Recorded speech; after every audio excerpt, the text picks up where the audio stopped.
السلام علیکم. وعلیکم السلام. کیا نیند ہے؟ کیا کہنا چاہتے ہیں؟ اب میں آپ سے ایک سوال کرنا چاہتا ہوں.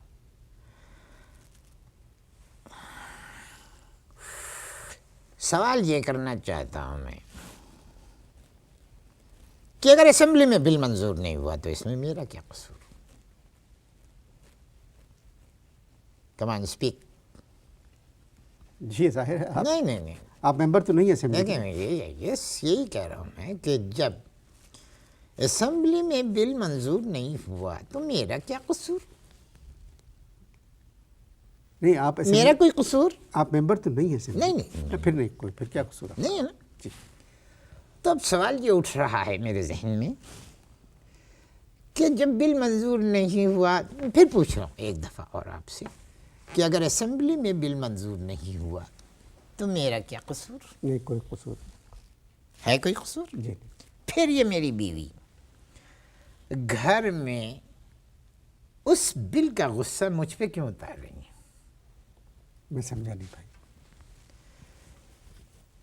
آپ کو بات سمجھانی پڑے گی. جی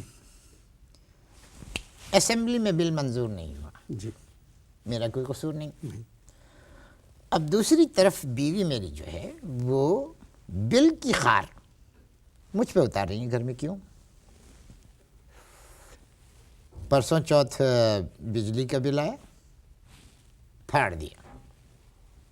کیا کیا؟ پھاڑ دیا. اس کے بعد آیا ٹیلی فون کا بل، کیا کیا؟ پھاڑ دیا.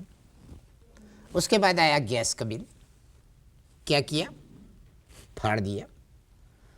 کہہ رہی ہیں اب ہم بھی بل پھاڑیں گے.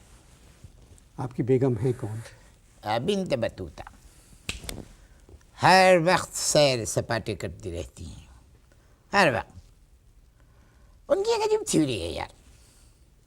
ان کی تھیوری یہی وہی کہتی ہیں کہ یہ جو مرد حضرات ہیں یہ صرف نکاح کے وقت منظور کہتے ہیں اور ساری زندگی پھر بعد میں نامنظور کہتے ہیں. یہ تھیوری ہے ان کی. اس کا مطلب ہے کہ آپ کی بیگم کوئی سیاسی خاتون ہے. سیاسی تو ہیں مگر خاتون کہہ سکتی ہیں. اب 3 دن پہلے کی بات ہے کہ مجھے بغیر بتائے ہوئے گھر میں رکھ لی میٹنگ. کیا رکھ لی؟ گھر میں میٹنگ. اب گھر میں میٹنگ رکھ لی، 60-70 خواتین جو ہیں ایک حلیے کی گھر میں انٹر ہوئیں. اور جو میٹنگ تھی وہ افطاری کے بعد تھی. اب افطاری شروع ہوئی. کھجور کھا کے جو گٹلیاں پھینک رہی تھیں وہ تو مجھے لگی اتنی کوئی خاص، اس میں میں برداشت کر گیا. کوئی، آپ نیچے کہیں بیٹھے ہوئے تھے؟ میں بیٹھا تھا گھر کے کونے میں.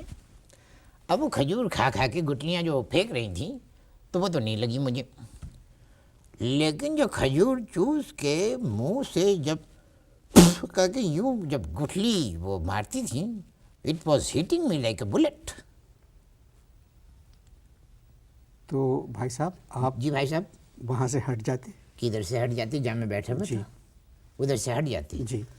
اب ایک گھر کا صرف وہی ایک کونا تھا بھائی جہاں سے مجھے وہ 60-70 خواتین جو ہیں نظر نہیں آ رہی تھی، کیونکہ ان میں ایک بھی دیکھنے والی چیز کوئی نہیں تھی. یہ افطار پارٹی آپ کی بیگم نے کی تھی؟ اصل میں یہ ہوتی ہے ون ڈش پارٹی ہوتی ہے، اور بیگم کے نام نکلی تھی کھجوریں. صرف کھجوریں اونلی. تو ون ڈش پارٹی مطلب؟ میں ایکسپلین کرتا جی. ہوں، مجھے پتہ تھا آپ پوچھیں گے. اب ہوتا یہ ہے کہ یہ ساری خواتین کیا کرتی ہیں، جگہ جمع ہوتی ہیں، لکی ڈرا جیسے نہیں ہوتا ہے، ایک بال لے لیتی ہیں، اس میں ساری پرچیاں ڈال لیتی ہیں. کسی میں قیمہ، کسی میں روٹی، کسی میں آلو، کسی میں سبزی، کسی میں سموسے، کسی میں کھجوریں، یہ سب ہوتا ہے. بعد میں وہ ڈرا کرتی ہیں، جس کا جو بھی پرچی نکلتی ہے سمجھ رہے ہو بولے. تو اب کیا ہے کہ بیگم کے نام کی نکلی پرچی کھجوریں. بیگم کے نام کی نکلی پرچی کھجوریں. اب جتنا میں اپنی بیوی کو جانتا ہوں اتنا تو کوئی بھی نہیں جانتا. مجھے یہ لگا کہ انہوں نے پہلے سے ہی ہاتھ میں پرچی پکڑی ہوئی تھی جس پہ کھجوریں لکھا ہوا تھا، صرف ہاتھ یوں ڈالا، یوں نکالا، اس میں کھول کے بتا دیا کہ یہ کھجوریں. ان کا 40-50 عورتوں کے لیے کھجوریں بھی بہت لانی پڑی. بہت ساری لینی پڑی، بہت. اور کھجوریں لینے بھی میں گیا تھا. لیکن اب آپ اس سے پہلے کہ میں کھجور خریدنے کا واقعہ آپ کو سناؤں، میں چاہتا ہوں کہ آپ ذرا کہیں کہ اللہ تعالیٰ مجھے معاف کرے. اللہ تعالیٰ آپ کو معاف کرے. آمین. اللہ تعالیٰ مجھے معاف کرے. اب میں کھجوریں لینے کے لیے گیا تو کیا دیکھ رہا ہوں میں کہ ایک کھجور کے اوپر مسٹر مقصود، ایک کھجور کے اوپر 70 80 مکھیاں بیٹھی ہوئی. لو بھائی، 3 کھجوریں تو مکھیاں لے کے میرے سامنے اڑی، ایسے نکل گئی. اب وہ جو کھجوریں بیچ رہا تھا اس کا رنگ تھا سانولا. جب وہ کھجوریں لے کے مکھیاں اڑی تو میں نے اس کو یوں کیا تو وہ سانولے فروٹ بیچنے، کھجوریں بیچنے والے کے چہرے پہ سے جو مکھیاں اڑی تو اندر سے نکلا ایک گورا پٹھان. او ہو ہو ہو ہو ہو.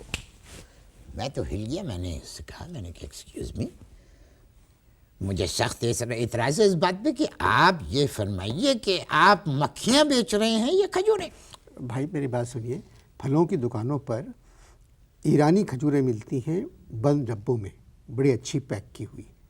تو آپ وہاں سے ایرانی کھجوریں خرید لیتے؟ نہیں، ابھی سنو، میری بات مکمل نہیں ہوئی ہے. اگر جنرل مشرف کی کتاب ان دی لائن آف فائر نہ پڑھتا تو میں خرید لیتا. مگر ایرانی کھجوروں سے جنرل صاحب کی کتاب کا کیا تعلق؟ میں تو ڈر گیا. میں نے کہا اگر ان کھجوروں کی پیکنگ میں بھی ڈاکٹر عبد القدیر خان کا ہاتھ ہوا اور خدا نخواستہ کسی خاتون کے منہ میں کھجور گئی اور اگر گٹھلی پھٹ گئی اس کے منہ میں تو توبہ توبہ، میرے گھر میں تو قیامت مچ جائے گی. جی آپ قصہ سنا رہے تھے 50 خواتین کی میٹنگ کا. تو ابھی میں کھجوروں کا قصہ پورا نہیں ہوا. جی 4 کلو کھجوریں خریدنے گیا. میں بڑا غصہ ہوا. I was very upset. میں نے کھجور والے سے کہا، میں نے کہا کہ شرم آنی چاہیے، تم کھجوروں کے اوپر سے مکھیاں کیوں نہیں اڑاتے ہو؟ تو جانتے ہو یہ کیا کہنے لگا پورے شہر میں فلائی اوور بن رہے ہیں اور میرے کھجور کے اوور فلائی ہے تو تم اعتراض کر رہے ہو. شکر کرو کہ مکھیاں بیٹھی ہوئی ہیں، ڈنکی مچھر نہیں بیٹھا ہوا ہے. اور ڈنکی مچھر جو ہے مکھیوں سے زیادہ خطرناک ہے، کیونکہ مکھیاں جو تھیں وہ ڈنکی مچھروں کو بیٹھنے کا موقع دے نہیں رہی تھیں. اور مجھ سے کہنے لگا رومالی. نہیں میری بات سنیں. ہاں. آپ کا روزہ تھا؟ آپ کا روزہ تھا؟ میرا ہاں روزہ تھا. اچھا، پھر آپ نے اپنے لیے کیا خریدا؟ میں نے اپنے لیے جی جلیبی کھانے کا بڑا میرا موڈ تھا. میں نے سوچا کہ میں افطار آج کھجور کے بعد جلیبیوں سے کروں گا. جی یہ ختم ہو گئی، ایک اور جو سلگا لوں. جی بالکل سلگاتا ہوں. ہاں بات کرتے رہو، مزہ آ رہا ہے بہت. اب جلیبیوں کا بھی ایک قصہ ہے بڑا مزیدار. اللہ معاف کرے، کہو اللہ مجھے معاف کرے. پہلے کہہ چکا ہوں میں. نہیں، ایک دفعہ پھر کہو. یہ بات ایسی ہے کہ اللہ مجھے معاف کرے. اللہ آپ کو معاف. آمین. اب کیا ہوا بھائی، میں گیا جلیبی کی دکان پہ تو اب میں کیا دیکھ رہا ہوں کہ جو جلیبی بنانے والا ہے، جلیبی جب بنتی ہے تو چھوٹے کپڑے سے بنتی ہے. جی سفید چھوٹا سا کپڑا ہوتا اس میں چھید ہوتا ہے، میدا اس میں ہوتا ہے، یوں یوں یوں یوں یوں یوں بنتی ہے نا جلیبی. اب جب میری نظر پڑی جلیبی والے پہ تو وہاں تو قصہ ہی کچھ اور تھا. اس نے اتنے بڑے کپڑے میں یوں پکڑ کے جلیبیاں یوں یوں کر رہا تھا، اور وہ جو اتنا بڑا کپڑا تھا اس کے 2 طرف جو ہیں وہ پائچے لٹک رہے تھے. نہیں سمجھے؟ نہیں تم سمجھے نہیں، سوچ میں پڑ گیا نا. دیکھو جلیبی کیسے بنتی ہے؟ چھوٹے کپڑے سے. چوکور کپڑے میں میدا بھر کے چھید سے. اللہ تمہاری عمر دراز کرے، سمجھدار ہو. اب وہ جو بنا رہا تھا جلیبیاں، وہ کیسی بنا رہا تھا جلیبیاں کہ ایک بڑا سا کپڑا تھا جس کے 2 طرف پائچے لٹکے ہوئے تھے اور یوں پکڑے ہوئے یوں یوں یوں کر رہا تھا. میں نے اس کے لونڈے سے پوچھا جو وہاں کام کر رہا تھا، میں نے کہا بھائی یہ اتنے بڑے کپڑوں کے اندر کیوں بنا رہا ہے جلیبی؟ کہنے لگے کہ اصل میں ان کو کپڑا ملا نہیں تو یہ اپنے پاجامے میں چھید کر کے یہ جو ہیں جلیبیاں بنا رہے ہیں. میں نے اس کو کہا، میں نے کہا شرم کر بےہودہ غلیظ آدمی، تجھے شرم نہیں آتی کہ تو پاجامے میں سوراخ کر کے جو ہے جلیبیاں بنا کے بیچ رہا ہے؟ کہنے لگا شرم. چنا کیا میں نے، جب مجھے کہہ رہا چڑھو. کہنے لگے خاموش رہو، یہ واش اینڈ میئر ہے یہ پاجامہ، اور اس میں ایک چھوٹا سا سوراخ کیا ہوا ہے جس میں سے ایک ایک وقت میں ایک ایک پاؤ جلیبیاں نکل رہی ہیں، اور یہ واش اینڈ میئر ہے، بعد میں اسے دھو لوں گا، اور جو جہاں سوراخ کیا ہوا ہے وہ بیگم ترپائی کر دے گی. یہ ہوا. کوئی جھگڑا تو نہیں ہوا آپ کا؟ جھگڑا نہایت بدتمیز آدمی تھا، مجھ سے کہنے لگا چلو چلو چلو چلو. میں نے کہا کیا کہہ رہا ہے؟ کہنے چلو چلو چلو چلو چلو. کہنے لگا رومالی روٹی تو بڑے شوق سے کھا لیتے ہیں، اور پاجامہ جلیبی کھاتے ہوئے موت آ رہی ہے، چلو یہاں سے.